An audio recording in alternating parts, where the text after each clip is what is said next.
a few pages. And today we're going to be in Genesis chapter 6.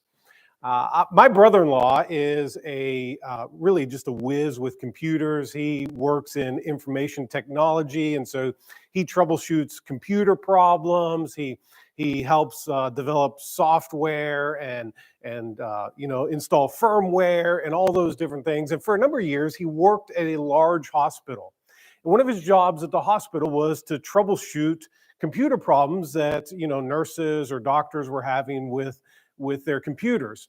And so one day I was talking to him about his job, and I said, how is it that you have learned all of these things about how to deal with all of these computer problems? I mean, they call you for whatever the problem is, you come and you fix it. He says, let me tell you something. He says, I sound and I look like a genius, but he said 95% of all the computer problems can be solved just by rebooting.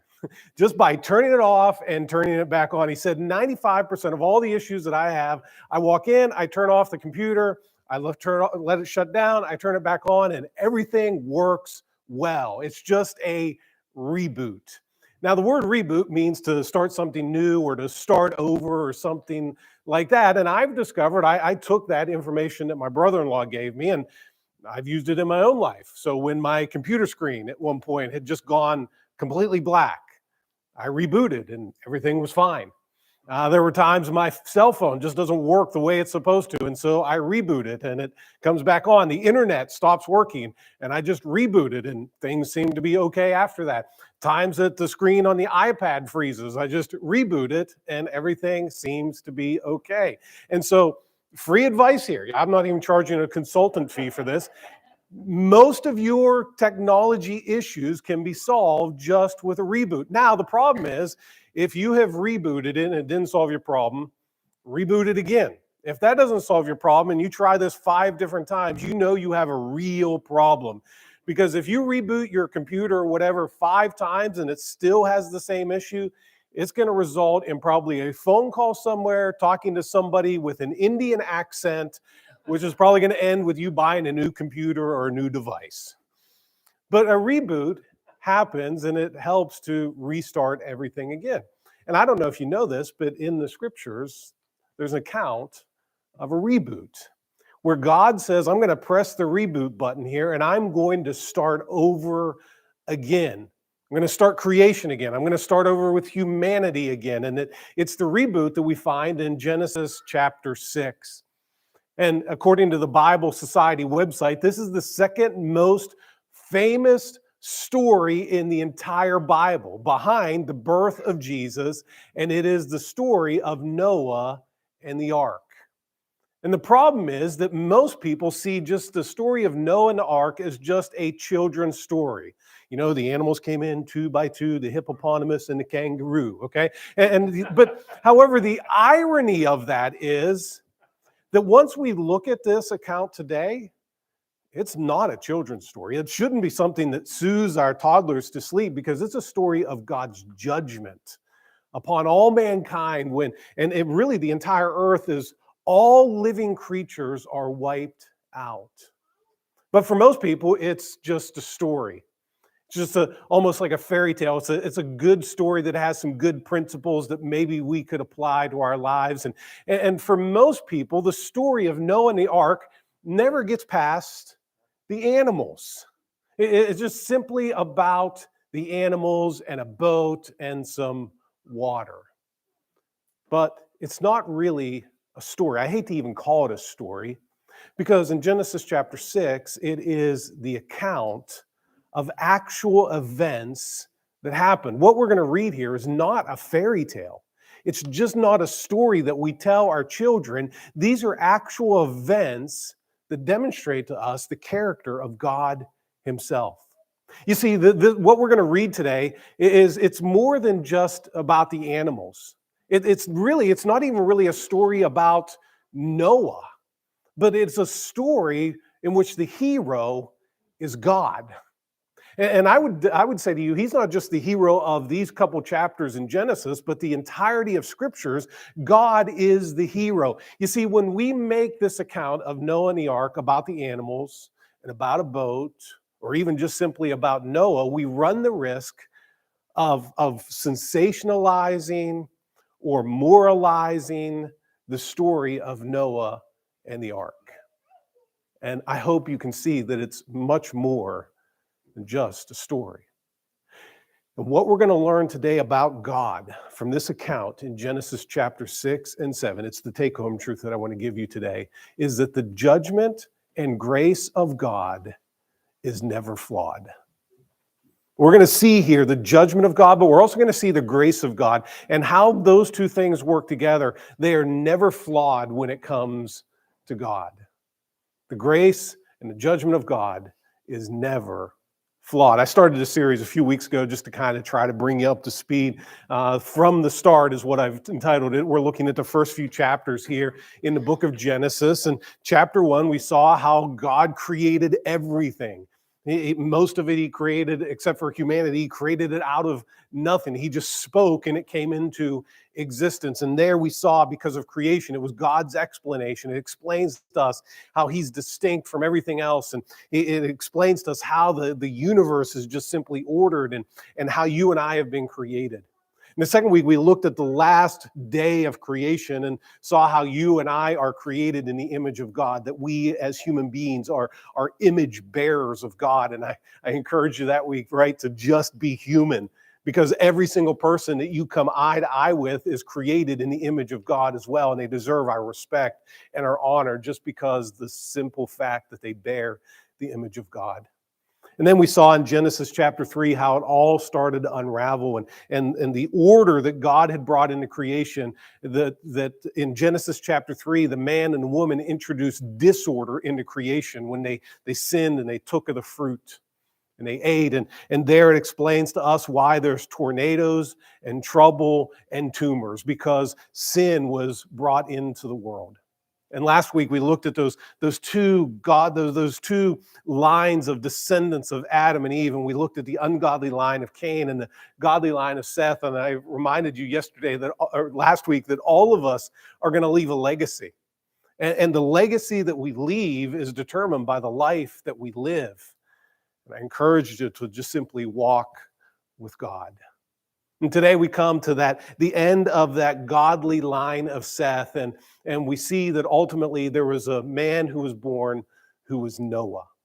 And God is about ready to do something in the world. He's about to reboot creation. And what we're going to see here today is that the judgment and grace of God is never flawed. Now, when we come to these couple chapters in Genesis, it naturally raises for us some questions, such as there's some theological questions that we ask.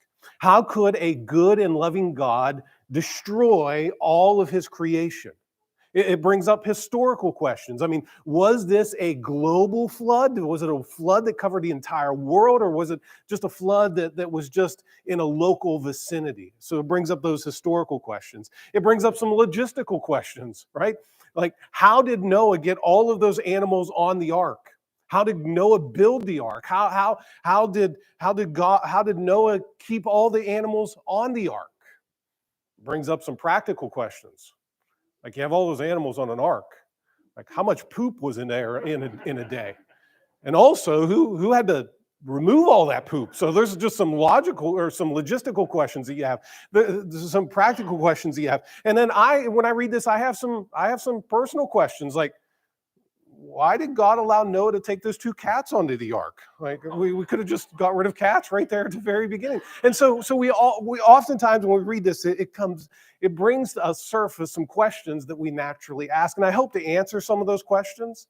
Some of those questions we probably are never going to have the answers to. But I want to look here because in the beginning, God created everything. And at the end of creation, right, he said, it is very good. The man and the woman introduced sin into the world, and what we're going to see here is the natural effects of that decision to bring sin into the world. And what we're going to see here is that the judgment and grace of God, though, is never flawed. And so we're going to begin here in chapter 6. And the first thing that we see here is the reason for the flood. I mean, why did the flood happen? And if you look in verse 5 of Genesis chapter 6, it says this: the Lord saw how great man's wickedness on the earth had become, and that every inclination of the thoughts of his heart was only evil all the time. Here, what God had created good, now he has said, is filled with wickedness. And notice the words that are written here in the text for us. It says that they had become evil and wickedness, and that every inclination of the thoughts of his heart was only evil all the time. Every, only, and all. What we see here is the apex of that decision that man and woman had made back in Genesis chapter 3, that sin had now infiltrated the entirety of creation. And it's hard for me to understand this, and hopefully it's hard for you to understand this as well, that he says that every inclination of their heart was only evil all the time. Now, we still live in a fallen world, but it's hard for me to believe that every single person on the face of the earth today, that their heart is only evil all the time. But that's what it's described before the flood, before God reboots creation, that all of their thoughts were on evil only all the time. And notice if you jump down to verse 11, it gives us kind of a fuller description of what he's talking about. It says in verse 11, now the earth was corrupt in God's sight and was full of violence. God saw how corrupt the earth had become, for all the people on earth had corrupted their ways. That word corrupted can be literally translated to ruin something or to spoil something. And what he's saying here, he's saying mankind ruined themselves in sin, and as a result of it, that sin had infiltrated all of creation, and mankind had spoiled all of creation because of their sinfulness and their wickedness. And this is the apex of that decision that was made back in Genesis chapter 3. Now jump back to verse 6 again. And it says this, that after he saw that every inclination of their hearts was only evil all the time, it says in verse 6, the Lord was grieved that he made man on the earth, and his heart was filled with pain. God was grieved. He was saddened by what had happened here. And that word grieved is the same word that's used in Isaiah chapter 54, verse 6. And in Isaiah chapter 54, it's used to describe a woman who is grieved because she's been abandoned by her husband. And so here you kind of draw upon that imagery, and it reminds us that God is grieved because the humanity that he had created in his image, that he wanted to have a relationship with, that by whom he wanted to be fully known, had departed from him. They had abandoned him for their own sinful desires. And as a result of it, God's heart was grieved. And then in verse 7, it starts with what literature would call it a causal statement. It says, so the Lord said. And it's a cause and effect event. So the cause is that wickedness had infiltrated all of creation, and this is the effect of that. So God said, I will wipe mankind whom I have created from the face of the earth, men and animals and creatures that move along the ground and birds of the air, for I am grieved that I have made them. Here we see God's first indication as to why he was going to reboot creation, because they had abandoned him and become wicked people. They'd abandoned the one who had created them in his image for their own sinful desires. And again, when we read this, we come to the very first question where God says, I'm going to wipe out all of mankind and all of the beasts of the field and all the birds of the air. And sometimes it's hard for us to understand that. The question is, why would a loving God destroy all of humanity? Why would a caring God destroy all of his creation? And I would say that many times that we have a problem with that verse is because we have a lopsided view of God. In the mornings, I go to the gym, and there's a guy who comes into the gym, and you can tell he spends a lot of time in the gym, because from the waist up, he's got big arms, he's got big shoulders, he's got big chest. But from the waist down, I ain't seen legs like that since I looked in a chicken coop, okay? And so he's working out the upper body, but he ain't doing nothing for the lower body. And he has this lopsided view of himself. And many times we're the same way. We have this lopsided view of God. On one hand, we want to embrace the fact that God is loving and he is gracious. And I don't want to diminish that at all, because 1 John chapter 4 tells us that God is love. But many times we hold on to that, but we neglect the understanding and the view that God is also a holy God. And I would propose to you today that holiness is God's number one attribute. It's not his love, it's not his grace, it's his holiness. What makes God different than the rest of creation is the fact that he is a holy God. It's kind of like the hub in the center of a wheel. And out of his holiness comes his grace and his love and his mercy and his patience. Because understand this, right? If holiness is not his number one controlling attribute, it would be possible for God to love the wrong things. It would be possible for God to be patient in the wrong ways. It would be possible for God to be gracious in the wrong direction if it's not controlled by his holiness. And here we see that the judgment of God comes, and the judgment of God is not flawed because he is a holy God. And as he looked at his creation, understand this, that when sin entered the world, it devastated creation and it devastated the people that he had designed to have an intimate, abiding relationship. And as a result of that, God says, I got to reboot, because all the files here have been corrupted, and I need to reboot creation. And so we see here, first of all, that the judgment of God is never flawed. But his grace is also never flawed, because what we see next is the refuge in the flood. Because right after he tells us that he was grieved that he had made them, in verse number 8 it says, but Noah found favor in the eyes of the Lord. Just as there were no half measures when it came to the judgment of God, there were no half measures in God demonstrating his grace to humanity. And here it tells us that Noah found favor in the eyes of the Lord. He didn't earn favor. He didn't work towards this favor. He just found favor in the eyes of the Lord. That is the whole definition of grace. He is gracious because he chooses to be gracious, not because of anything. But as a result of that, it tells us in verse 9, this is the account of Noah. Noah was a righteous man.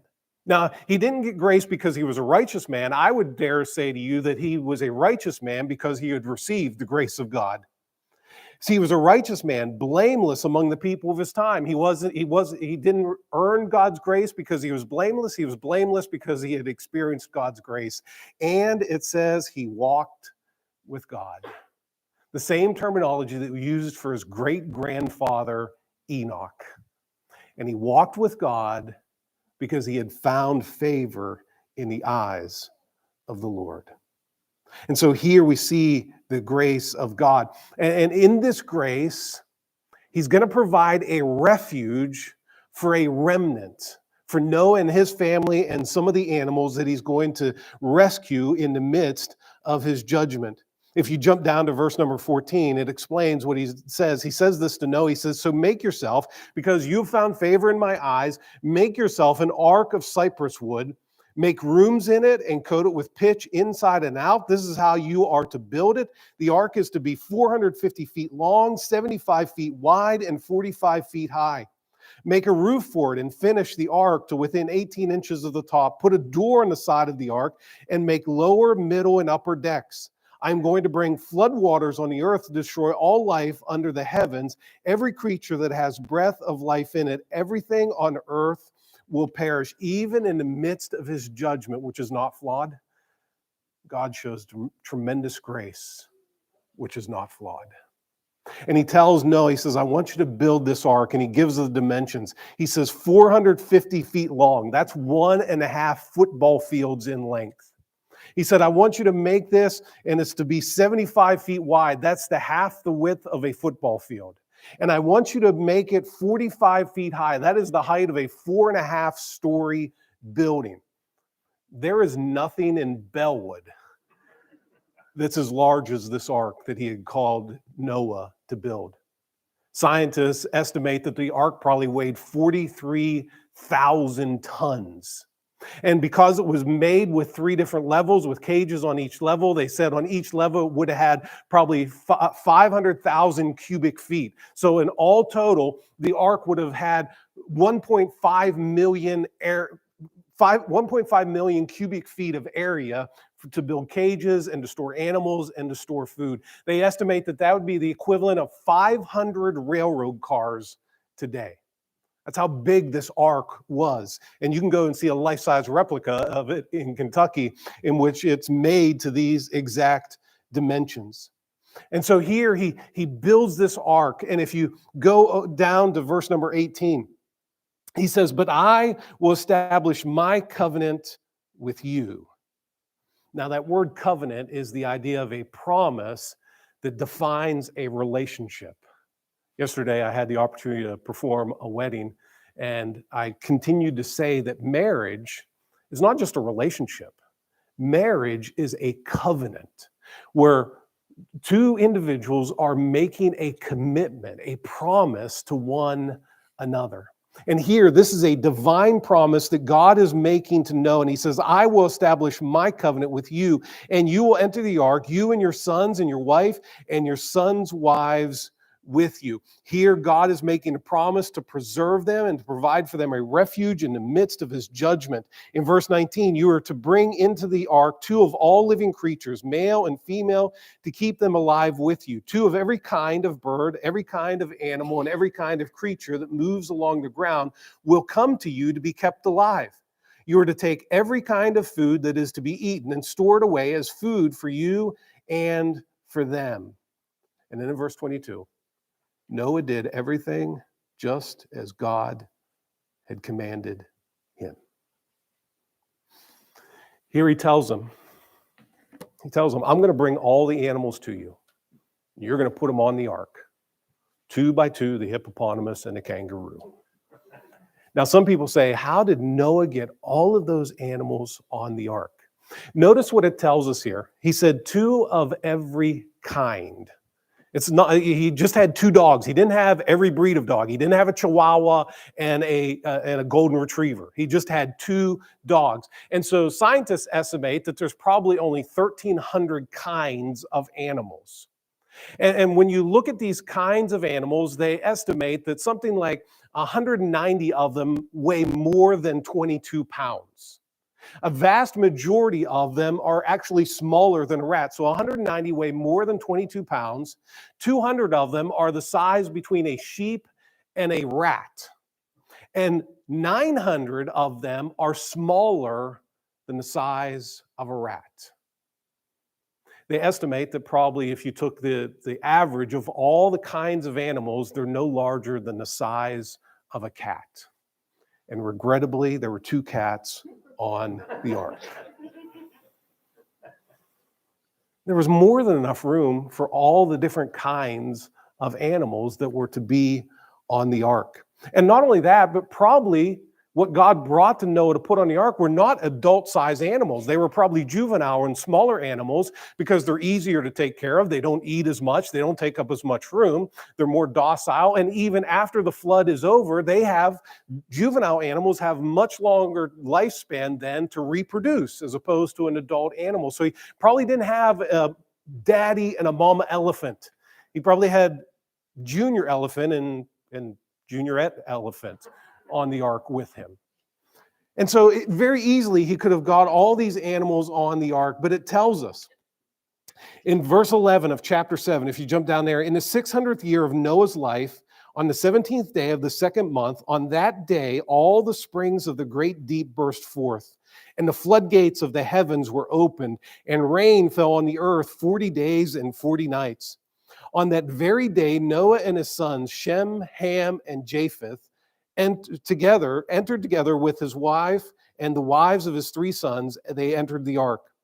They had with them every wild animal according to its kind, all livestock according to their kinds, every creature that moves along the ground according to its kind, and every bird according to its kind.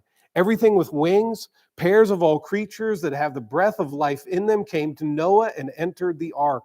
The animals going in were male and female of every living thing as God had commanded Noah. And then listen to how it ends here. Then the Lord shut him in. God shut the ark, and he shut them in away from his judgment.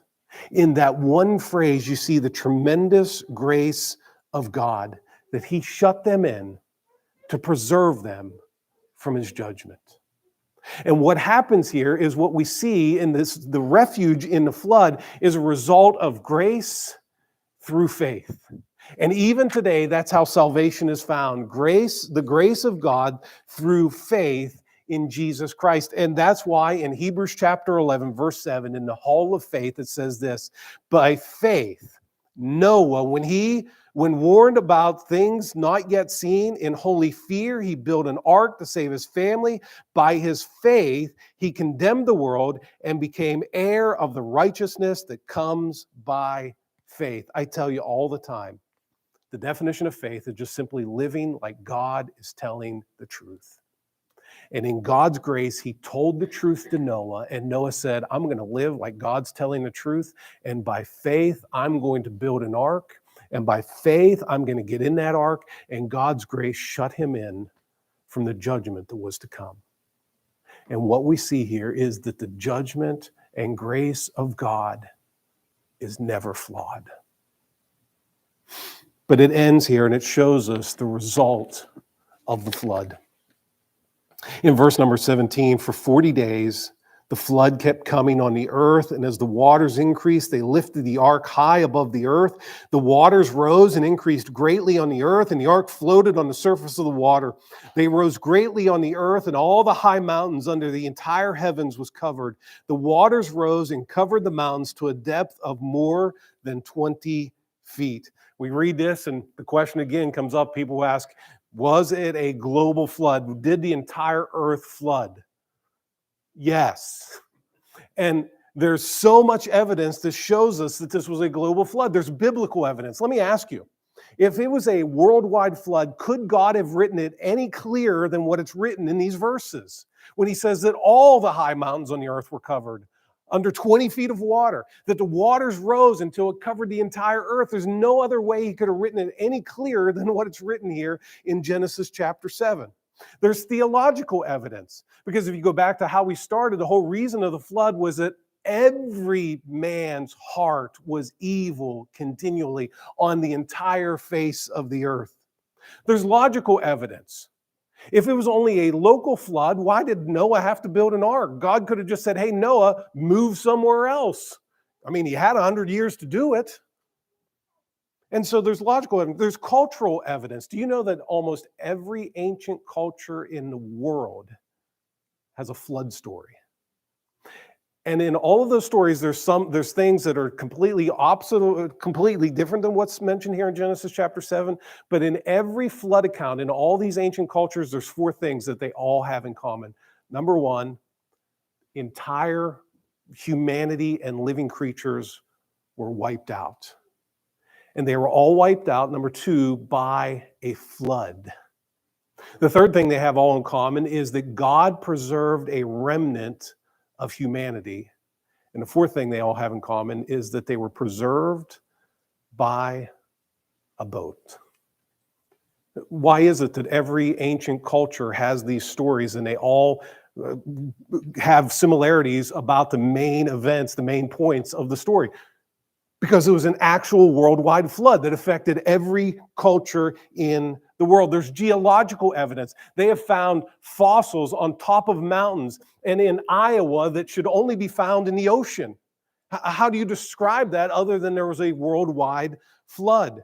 And there's historical evidence in the fact that we can see that throughout history, the Christian church has always believed this to be a worldwide flood until very, very recently when quote-unquote scholars have come around and intellectuals who are trying to deny what God's word says. Throughout history, for 2,000 years, this is what the church has always believed because it was a worldwide flood. It's not just a story. It's not just a fairy tale. It was written here. It was an account given to us to show the judgment and the grace of God. But the most tragic part of the 2 chapters is found in the next 3 verses. And this statement is repeated at the beginning of verse 21. Every living thing that moved on the earth perished. Verse number 22, everything on dry land that had the breath of life in its nostrils died. Verse number 23, every living thing on the face of the earth was wiped out. The judgment of God is never flawed. But at the end of verse number 23, only Noah was left and those with him in the ark. Just these last few verses of Genesis chapter 7 show us that the judgment and the grace of God is never flawed. Because in those 3 verses, you see God's judgment and God's grace. So we come to the end of this and we have to ask, because all of this is true, what do we do? I mean, what does this mean to us today? And I've told you as we've been going through this series that we have the advantage of having the perspective of time to look at these events. We also have the advantage of having further revelation from God. And throughout the entirety of the New Testament, Noah and the flood and the ark are referenced time and time and time again. And one of the most interesting accounts, and one of the most interesting references to me of Noah and the ark is found in Matthew chapter 24, and it's actually Jesus who is referencing it. In Matthew chapter 24, beginning in verse number 37, it says that Jesus is speaking. He says this, as it was in the days of Noah, so it will be at the coming of the Son of Man. For in the days before the flood, people were eating and drinking, marrying and giving in marriage, up to the day Noah entered the ark. And they knew nothing about what would happen until the flood came and took them all away. That is how it will be at the coming of the Son of Man. And so what Jesus is doing, he's drawing the parallel between the flood and his coming again. And he said, there's some parallels here. And Jesus says, here's the bottom line that I want you to gather. As you think about what happened in the flood, and as you anticipate my return, this is how I want you to connect the dots. If you look at verse number 42, therefore, keep alert. Be alert, because you do not know on what day your Lord will come. What Jesus is saying, he's saying, before the flood came, the people, they were being married, they were given in marriage, and they became lackadaisical, they became sleepy, they became lethargic to the judgment that was upon them. They didn't even realize what was about to happen until the rain started to come. And he says, therefore, be alert. That's the application. Well, because all of that is true, what should you do? Jesus tells us, be alert. Because we can't have enough alerts in the world, so be alert.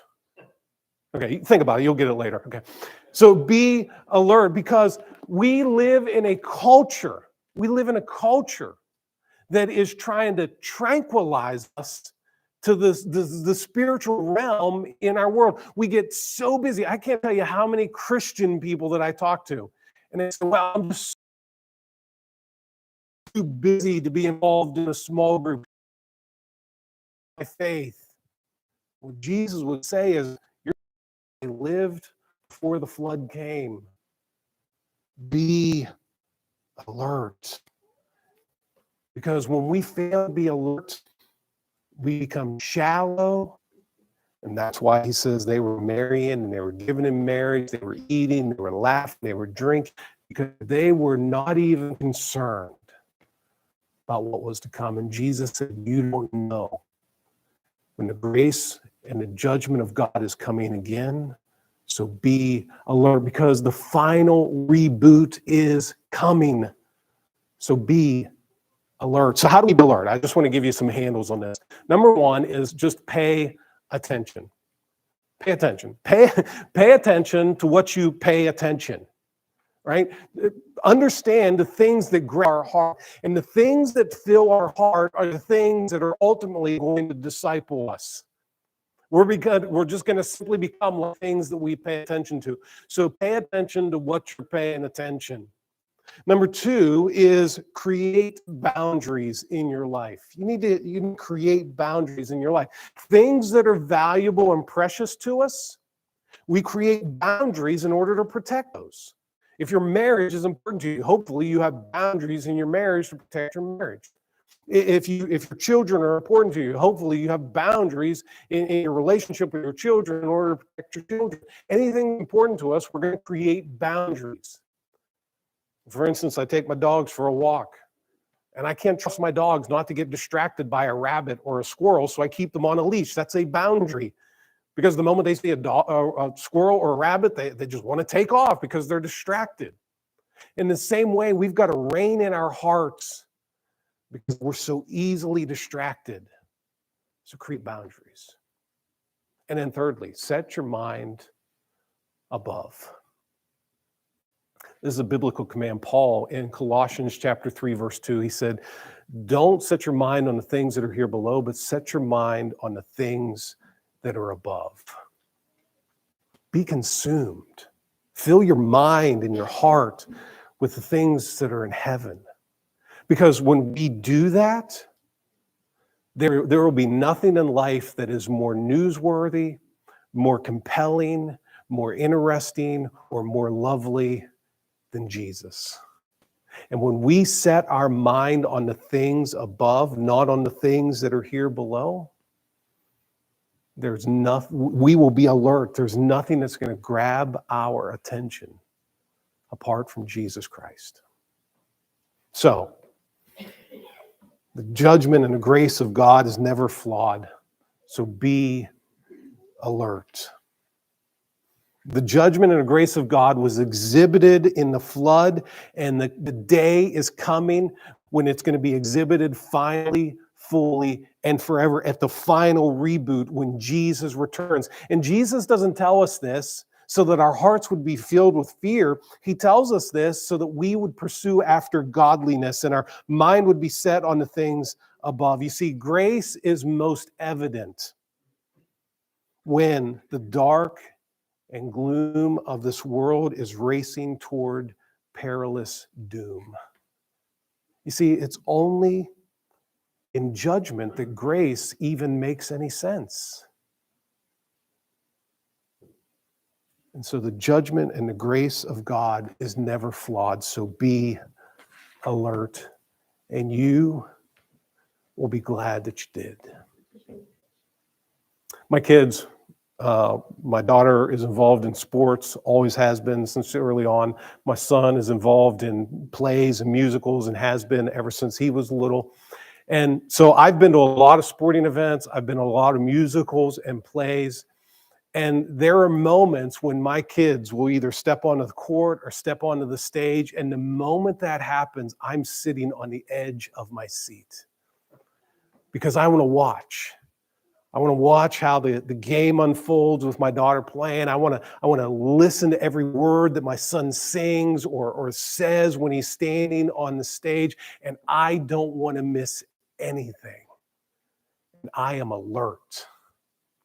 In the same way, Jesus says, when you think about the flood and the judgment and the grace of God, it ought to cause us to slide to the edge of our seat and pay attention and watch and be alert. Father, we thank you for your word today. We thank you for the ways in which it speaks to us, and even just this account of your judgment that was poured out on the earth. God, I pray that we would understand that the final reboot is coming one day. But not only that, but that in that we would be alert to your grace that is evident even in the face of judgment. And so, God, I pray that you would work in us to cause us to be alert. And not just simply go through the routines of the day-to-day activities of life, but that we would understand there is something that is coming. Is going to bring a finality to all of creation. And so we pray that we would be able to see and be alert to your judgment and your grace working in the world around us. And it's in Jesus' name we pray. Amen.